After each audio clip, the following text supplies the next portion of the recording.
Hello everyone. Telangana state board of intermediate వాళ్ళు ఒక press note release చేశారు. పబ్లిక్ ఎగ్జామినేషన్కు సంబంధించి ఒక టైం టేబుల్ ఇస్తూ ఆ ప్రెస్ నోట్ ఇవ్వడం జరిగింది. Let us see TS inter practical examination dates. Practical exams second year స్టూడెంట్స్కి ఇక్కడ ఫిబ్రవరి 2 నుంచి ఫిబ్రవరి 21 దాకా 2 సెషన్స్లో మార్నింగ్ తర్వాత ఆఫ్టర్నూన్ సెషన్స్లో టైమింగ్స్ ఇస్తూ మెన్షన్ చేశాడు. ఇక్కడ 9 to 12, 9 AM to 12 noon in the morning, afternoon 2 PM to 5 PM.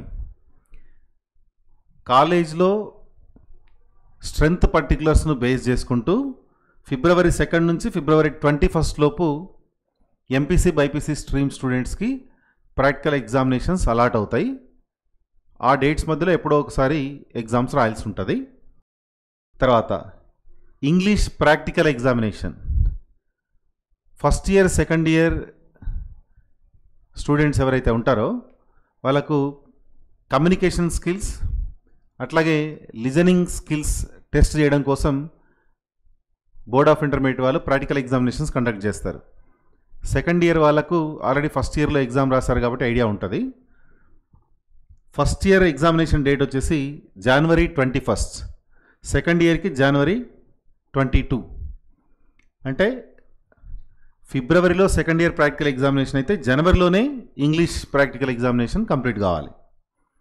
తర్వాత ఇక్కడ ఒక చిన్న పాయింట్ చూడండి.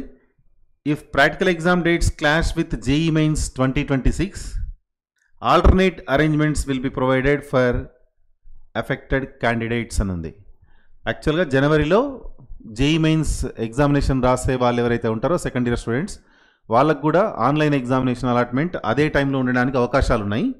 ఇన్ కేస్ ఒకవేళ కోయిన్సైడ్ అయితే మాత్రం స్లైట్ చేంజెస్ కూడా చేసుకోవడానికి అవకాశం ఉంది అని ఇచ్చాడు ఇక్కడ.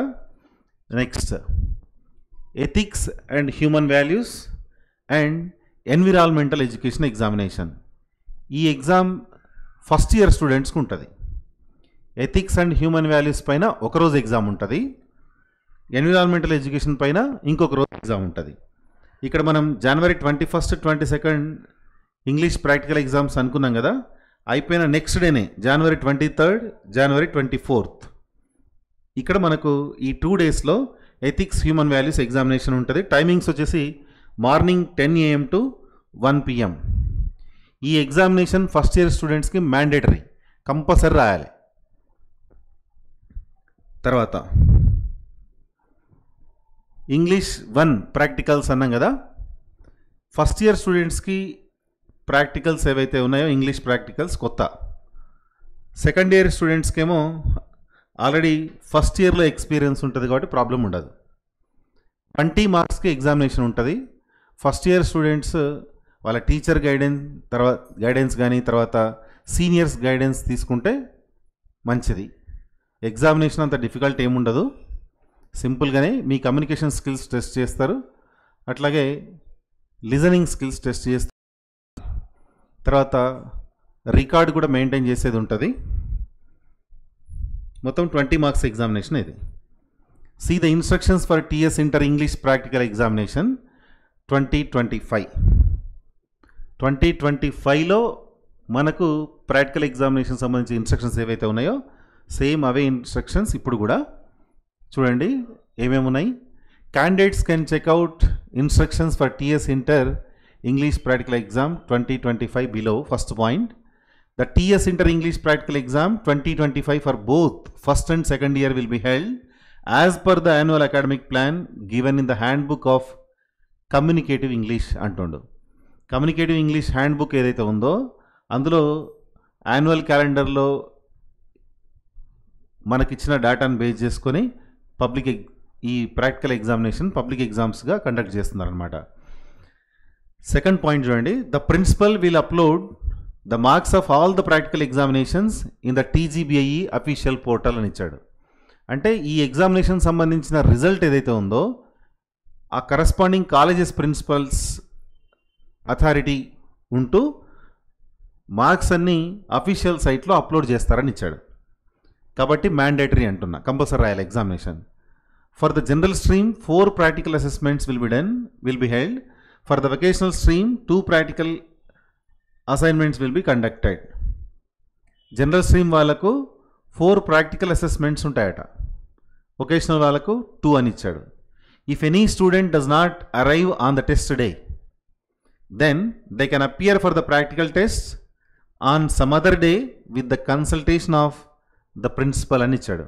అంటే అన్అవాయిడబుల్ కేసెస్లో ఎవరైనా స్టూడెంట్స్ ఎగ్జామినేషన్ రాయలేదనుకోండి, with head of the institution permission, అంటే ప్రిన్సిపల్ పర్మిషన్తో మీరు ఇంకొక రోజు ఎగ్జామినేషన్ రాయడానికి అవకాశం అయితే ఇచ్చారు. బట్ సాధ్యమైనంత వరకు ఆ చాయిస్ తీసుకోకపోవడమే మంచిది. ఎందుకంటే ఆన్లైన్ పోర్టల్లో మళ్ళీ రిజల్ట్ అంతా అప్లోడ్ చేసేది ఉంటుంది కాబట్టి ఆ రిస్క్ ఫ్యాక్టర్ మనం మేనేజ్మెంట్కి, ప్రిన్సిపల్స్కి ఎవరికి ఇవ్వకుండా స్టూడెంట్స్ గమనించాలి. ఏ రోజు ఎగ్జామ్ ఉందంటే ఆ రోజు ఎగ్జామ్ రాయడం better. Next, all the students will be required to submit the practical record book on the final assessment test day అంటుండు. ఫైనల్ ఎగ్జామ్ ఎప్పుడైతే ఇంగ్లీష్ ప్రాక్టికల్ ఎగ్జామ్ డే ఏదైతే ఉందో, థియరీ ఎగ్జామ్ ఎప్పుడైతే రాస్తున్నామో అప్పుడే మనం రికార్డ్ కూడా సబ్మిట్ చేయాలి. తర్వాత the practical record book should be created as per the guide lines set by the authorities. Me lecturers మీకు రికార్డ్ ఎలా రాయాలి అన్నది ఇన్స్టిట్యూషన్లో డిస్కస్ చేసి ఉంటారు.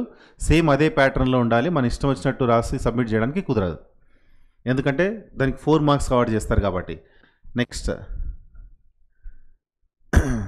maximum marks for the record book for general students are 4 and for vocational students are 2. maximum marks for the record book general students కి అయితేనేమో 4 marks అట, vocational students కి అయితేనేమో 2 మార్క్స్ అని ఇచ్చాడు. a total of 16 marks will be allotted for the test items and 4 marks for handbook. రికార్డ్కు 4 marks ఉంటాయని స్పెసిఫిక్గా mention చేస్తున్నాడు. 16 మార్క్స్ మాత్రమే మిగతా టెస్ట్కి సంబంధించిన మార్క్స్ అని చెప్తున్నాడు. సో అన్అవాయిడబుల్ కేసెస్లో ఎగ్జామ్ రాయలేకపోతే గుర్తుపెట్టుకోండి, ప్రిన్సిపల్ పర్మిషన్ ఉంటే రాయడానికి అవకాశం ఉంటుంది, కానీ అలాంటి ఛాన్స్ తీసుకోకండి దయచేసి. Next, ethics and human values, తర్వాత ఎన్విరాన్మెంటల్ థియరీ ఎగ్జామినేషన్ ప్యాటర్న్ అనుకున్నాం కదా. ఈ ఎగ్జామ్ టోటల్ 100 మార్క్స్కి, ఇది కూడా ఇన్స్టిట్యూషన్లోనే కండక్ట్ చేస్తారు. మనం ఇక్కడ డేట్స్ అనుకున్నాం కదా, ఎథిక్స్ అండ్ హ్యూమన్ వాల్యూస్, తర్వాత environmental education exam first year స్టూడెంట్స్కి January 23rd, 24th ఈ డేట్స్లో మీకు 4 ఎస్ఏ టైప్ ఆఫ్ క్వశ్చన్స్ ఇస్తారు. Each question carries 15 marks and you will get 60 marks for that. Those 4 essays for which that is the question paper designed for 60 marks and group project and also you have individual project. మీరు group project, individual project ఒకటి complete చేయాల్సి ఉంటుంది. వాటికి 20 marks award చేస్తున్నారు. టోటల్గా 100 marks examination. ఇది మీ కాలేజీలోనే conduct చేస్తారు. 100 మార్క్స్ ఎగ్జామినేషన్ మీరు ఇన్స్టిట్యూషన్లోనే సబ్మిట్ చేసేది ఉంటుంది. ఆ పర్టికులర్ డేలోనే మాత్రమే రాయాలి, ఎగ్జామ్షన్స్ ఏవి లేవు. రైట్, వీటికి సంబంధించిన మార్క్స్ అన్ని బోర్డ్ ఆఫ్ ఇంటర్మీడియట్కి మీ కాలేజ్ మేనేజ్మెంట్ అంటే మీ ప్రిన్సిపల్ అథారిటీ ఉంటూ ఆన్లైన్లో అప్లోడ్ చేసేది ఉంటుంది ఇది కూడా. కాబట్టి without fail each and every student, those who are studying intermediate first year, they must attend this examination, remember. Next, first year examinations timings, date, subjects details are here. Public examination in the morning session from 9 AM to 12 noon. Previous ఇయర్స్లో కూడా ఇదే రకంగా ఉండేది. Dates తర్వాత subjects ఇక్కడ ఇచ్చారు చూడండి. ఈ ట్యాబ్లర్ ఫామ్ వచ్చేసి అన్ని గ్రూప్ల వాళ్ళకి సంబంధించి February 25th స్టార్ట్ అవుతున్నాయి ఎగ్జామ్స్, March 17th ఎండ్ అవుతున్నాయి. ఎంపీసీ, బైపీసీ స్ట్రీమ్ స్టూడెంట్స్ ఎవరైతే ఉన్నారో వాళ్ళకు March 12th క్లోజ్ అయిపోతాయి.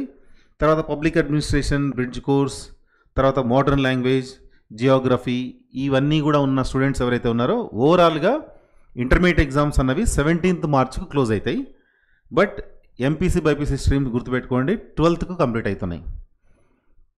First February 25th second language Sanskrit కానీ తెలుగు కానీ కదా, హిందీ కానీ సరే. February 27th ఏమో English paper 1, March 2nd mathematics 1A, March 5th మళ్ళీ mathematics 1B, 9th physics, 12th chemistry ఉంది.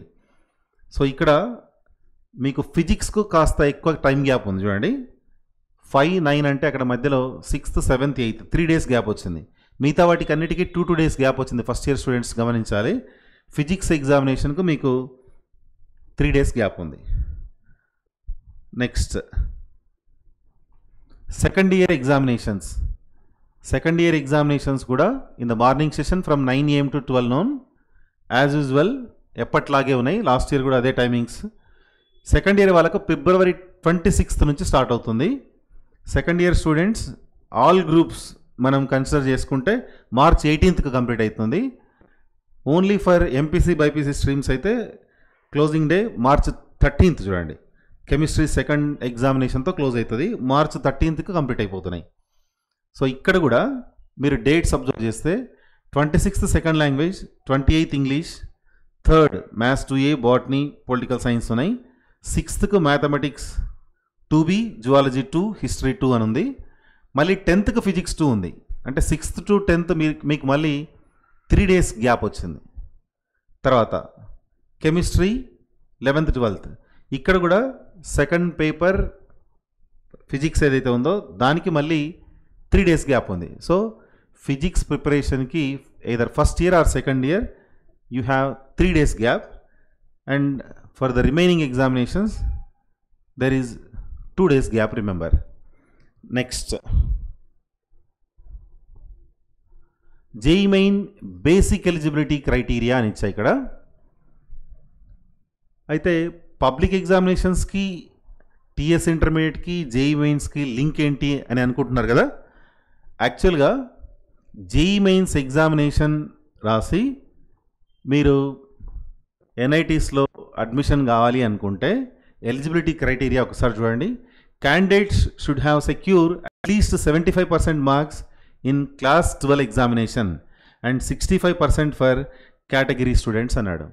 అంటే జేఈ మెయిన్స్కి ఇంటర్లింక్ ఏంటి అంటే ఇక్కడ మనకు అడ్మిషన్ కావాలి త్రూ జేఈ మెయిన్స్ ఎగ్జామినేషన్ ద్వారా అంటే మళ్ళీ మనము ఇంటర్మీడియట్లో మనకు 75% అబోవ్ మార్క్స్, అట్లీస్ట్ 75% అన్నాడు. 75% అబోవ్ మార్క్స్ ఉంటేనే మనం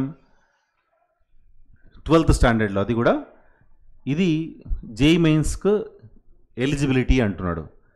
తర్వాత దట్ ఈజ్ ఫర్ ఆల్, అంటే జనరల్ కేటగిరీ అందరికి కలిపి 75% అక్కడ. But 65% strategy for category students అన్నాడు. అంటే ఎస్సీ ఎస్టీ కేటగిరీ వాళ్ళకు మాత్రం 65% అని ఉంది ఇక్కడ. సో జేఈ మెయిన్స్ ద్వారా మీరు అడ్మిషన్ కావాలి ఇంజనీరింగ్ కాలేజెస్లో అంటే కూడా ఐపీలో మార్క్స్ బాగుండాలి, గుర్తుపెట్టుకోవాలి. చాలామంది పిల్లలు జేఈ మెయిన్స్ సెక్షన్స్ అని, తర్వాత నీట్ సెక్షన్స్ అని ఈ 2 hours 3 hours ప్రోగ్రామ్స్లలో క్లాసెస్ వింటూ డిస్క్రిప్టివ్లో ఎగ్జామినేషన్స్ ఎలా రాయాలి అనే థాట్ లేక 75% కంటే ఒకవేళ తగ్గినాయి అనుకోండి, లాంగ్వేజెస్ కూడా పెద్దగా ఇంపార్టెన్స్ ఇవ్వట్లేదు జూనియర్ కాలేజెస్ ఈ మధ్యలో. ఎందుకంటే ప్రతి పేరెంట్ కూడా మా అబ్బాయి జేఈ మెయిన్స్ కోచింగ్ కావాలి, మా అబ్బాయికి నీట్ కోచింగ్ కావాలి అని చెప్పి, అంటే సపరేటెడ్ క్యాంపసెస్ ఏవైతే ఉంటాయో వాటిలో అడ్మిషన్స్ ఇస్తూ పిల్లల్ని చదివిపిస్తున్నారు. So at the same time you have to remember 75%, more than 75% strategy in the public examinations, remember, particularly 12th standard students, and 65% for category students. ఒకవేళ ఆ మార్క్స్ లేవనుకోండి, మీరు జేఈ మెయిన్స్ ప్రిపేర్ అయినా సరే మీకు ఎలిజిబిలిటీ ఉండదు, గుర్తుపెట్టుకోండి. సో కంపల్సరీ ఐపీఈ మార్క్స్ కూడా చాలా ఇంపార్టెంట్, పూర్తిగా నెగ్లెక్ట్ చేయకండి. ఎందుకంటే లాంగ్వేజెస్ కానీ తర్వాత ఆప్షనల్స్లో కానీ మీకు 75% రిజల్ట్ లేదనుకోండి, మీరు జేఈ మెయిన్స్లో ఎంత ర్యాంక్ వచ్చినా సరే మీకు అడ్మిషన్ ఇవ్వరు, గుర్తుపెట్టుకోవాలి. నెక్స్ట్ బిట్స్ పిలానీలో లేకపోతే బిట్స్ హైదరాబాద్ కానీ ఏ బ్రాంచ్ అయినా సరే బీటెక్ చేయాలనుకున్నారనుకోండి, ఎలిజిబిలిటీ క్రైటీరియా ఒకసారి చూద్దాం. Candidates must secure an aggregate of 75% marks in physics, chemistry and mathematics అని ఉంది. And at least 60% marks in each of physics, chemistry and mathematics individually. So total aggregate 75% above ఉంటేనే మీరు bits exam రాసిన తర్వాత BTech అడ్మిషన్కు eligible, గుర్తుపెట్టుకోండి.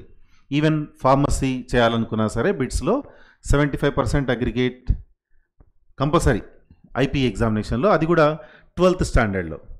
Next అది ఒకవేళ total 75% లేదనుకోండి మ్యాథ్స్, ఫిజిక్స్, కెమిస్ట్రీలో, ఎంపీసీ స్ట్రీమ్ గురించి మాట్లాడుతున్నా, 60% marks in each physics, chemistry and mathematics ఇండివిజువల్గానైనా 60% మార్క్స్ ఉండాలి. మళ్ళీ ఫిజిక్స్, కెమిస్ట్రీ, మ్యాథమెటిక్స్లో ఈ రెండు కంపల్సరీ కాబట్టి ఐపీ కూడా చాలా ఇంపార్టెన్స్ ఉంటుంది అని గుర్తు చేయడానికి కోసం నేను ఇది చెప్తున్నా. Next, both theory and practical components must be considered while calculating percentages. ఈ పర్సంటేజెస్ క్యాలిక్యులేట్ చేసేటప్పుడు ఐపీ ఎగ్జామినేషన్స్ అంటే ఓన్లీ థియరీ ఎగ్జామినేషన్సే కాదు, ప్రాక్టికల్ ఎగ్జామినేషన్స్లో వచ్చే మార్క్స్ కూడా డిపెండ్ అయి ఉంటాయి. సో ప్రాక్టికల్ ఎగ్జామినేషన్స్ ఇంపార్టెంట్, అట్లాగే థియరీ ఎగ్జామ్స్ కూడా ఇంపార్టెంట్.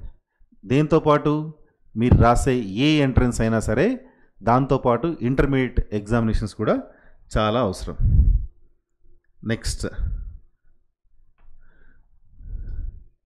ఇంటర్మీడియట్ తర్వాత డిగ్రీ కానీ డ్యూయల్ డిగ్రీ ప్రోగ్రామ్స్ కానీ తర్వాత రీసెర్చ్ ఫీల్డ్లో వెళ్ళే వాళ్ళకు గవర్నమెంట్ స్కాలర్షిప్ ప్రొవైడ్ చేస్తుంది. ఎలా అంటే ఈ టెక్నికల్ కోర్స్ బీటెక్ లాంటివి కాకుండా డిగ్రీ కానీ రీసెర్చ్ ఫీల్డ్లో కానీ వెళ్ళాలనుకునే పిల్లలకు 80,000 పర్ యానం ఈచ్ ఇయర్, అట్లా 5 years ప్రొవైడ్ చేస్తుంది. డిగ్రీ ఆర్ డ్యూయల్ డిగ్రీ వెళ్ళే పిల్లలకు, రీసెర్చ్ ఫీల్డ్లో ఉండే వాళ్ళకు. అది top 1% students in intermediate board. Remember, అంటే బోర్డ్ ఆఫ్ ఇంటర్మీడియట్ కండక్ట్ చేసే ఎగ్జామినేషన్కు ఎంత ఇంపార్టెన్స్ ఉంది చూడండి. టాప్ 1%లో మనం ఉన్నాం అనుకోండి, మనం ఒకవేళ రీసెర్చ్ ఫీల్డ్లో వెళ్ళాలనుకున్నాం అనుకోండి, మనకి ఎవ్రీ ఇయర్ 80,000 ఇస్తుంది. అట్లా 5 years ఇస్తుంది గవర్నమెంట్.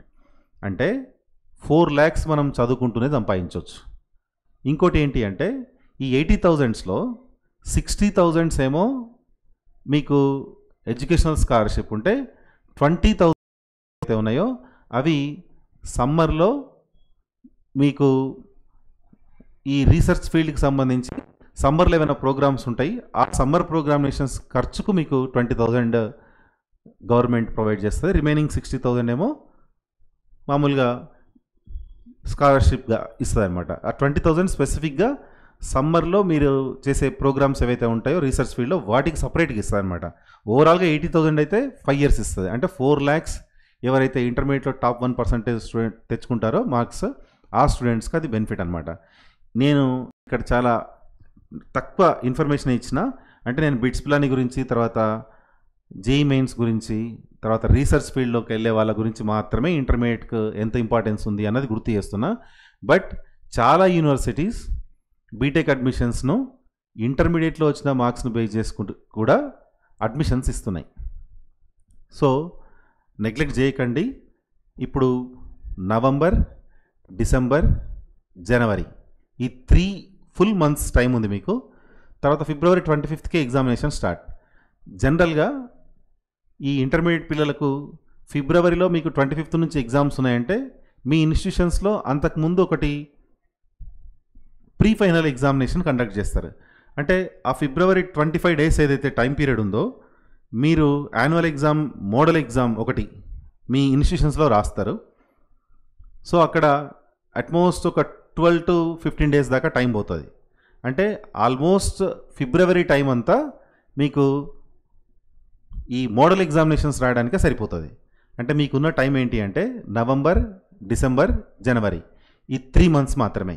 ఈ 3 monthsలో మీరు ఇంతకుముందే అబ్జర్వ్ చేశారు కదా, జనవరి 21st, 22nd, 23rd, 24th English practicals, అట్లాగే ethics, human values, environmental education ఎగ్జామినేషన్స్కి 4 days పోయినాయి. 25th, తర్వాత 26th, జనవరి 26th. So holidays. ఇలా ఈ ఎగ్జామినేషన్స్ కాలేజీలో కండక్ట్ చేసేటప్పుడు మీరు సపరేట్ ప్రిపరేషన్లో ఉండడం కష్టం ఇన్స్టిట్యూషన్స్లో. సో ఆల్మోస్ట్ అక్కడ ఒక వీక్ డేస్ పోయినట్టే మనకు. తర్వాత సెకండ్ ఇయర్ ప్రాక్టికల్ ఎగ్జామినేషన్స్ అవుతుంటాయి ఇన్స్టిట్యూషన్స్లో. సో మొత్తం మీద జనవరి కాస్త హాలిడేస్ ఉన్నాయి, సంక్రాంతి హాలిడేస్. మొత్తం మీద జనవరి కాస్త డిస్టర్బెన్స్గానే ఉంటుంది. సో హార్డ్లీ మీరు 2.5 months ప్రిపరేషన్ ఉంటుంది. అయితే మీ కాలేజ్లో కండక్ట్ చేసే ప్రతి ఎగ్జామినేషన్కు మీరు అటెండ్ కావాల్సిందే. అటెండ్ అయిన తర్వాత మీ పర్ఫార్మెన్స్ ఇంప్రూవ్ కావడానికి మీరు ఏం చేసుకోవాలనో ఆ స్ట్రాటజీస్ అన్ని డెవలప్ చేసుకుంటూ ముందుకెళ్తే మీరు ఐపీలో మంచి స్కోర్ తీసుకోవడానికి స్కోప్ ఉంటుంది. లేదు నేను ఈ 3 months ఇంటి దగ్గర ఉండి చదువుతా, లేకపోతే నా ప్లానింగ్స్ నాకు ఉన్నాయి అని అంటే ఏ గైడెన్స్ లేకుండా మీరు చదువుకుంటూ వెళ్ళారనుకోండి, మీరు అనుకున్న స్కోర్ చేయలేరు. ఎందుకంటే public examination strategy it is very different. అంటే ఎక్స్పీరియన్స్ ఉన్న టీచర్స్ మీకు ఈజీగా పలాన్ చాప్టర్ నుంచి లాంగ్ క్వశ్చన్స్ ఫ్రేమ్ అవుతాయి, షార్ట్ క్వశ్చన్స్ ఫ్రేమ్ అవుతాయి, వెరీ షార్ట్ ఆన్సర్ క్వశ్చన్స్ ఇస్తాడు. ఇలా ఈ బ్లూ ప్రింట్ ఐడియా ఇంటర్మీడియట్లో ఎవ్రీ ఇయర్ ఒకటే ప్యాటర్న్లో ఉంటుంది. ఆ ప్యాటర్న్ అనలైజ్ చేసుకుంటూ చదివితే మీకు ఈజీగా స్కోర్ వస్తుంది. మనం ఇష్టం వచ్చినట్లు ఏదో ప్రిపరేషన్ స్ట్రాటజీలో ఉంటే మాత్రం స్కోర్ చేయడం చాలా కష్టం. అంటే అనవసరమైన బర్డెన్ ముందరేసుకుంటూ మీరు ప్రిపేర్ అయ్యి స్కోర్ తక్కువ అయ్యే అవకాశాలు ఉంటాయి. కాబట్టి ఒక ప్లాన్డ్గా వెళ్ళండి.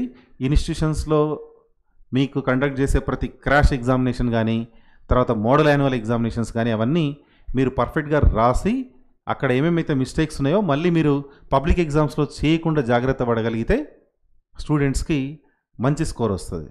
సో నేను చెప్పాలనుకున్నది ఒకటే, 2.5 months టైమే ఉంది. మీ పర్సనల్ స్ట్రాటజీతో మీరు ప్రిపేర్ కండి. కాలేజెస్లో షెడ్యూల్ ఇచ్చినా ఆ షెడ్యూల్ ఎగ్జామినేషన్స్ రాస్తూ మీ వీక్ ఏరియాస్ ఏవైతే ఉన్నాయో వాటిని ఫోకస్ చేసుకుంటూ అల్టిమేట్గా టాప్ 1% మార్క్స్ మీరు తీసుకొస్తే మీకు డిఫరెంట్ స్కాలర్షిప్స్ వస్తున్నాయి. కాబట్టి ఆ వేలో ఈ 2.5 months మీరు ప్రయత్నం చేస్తే మీరు ఈజీగా సక్సెస్ కాగలుగుతారు. Thank you so much and all the best for your public examinations.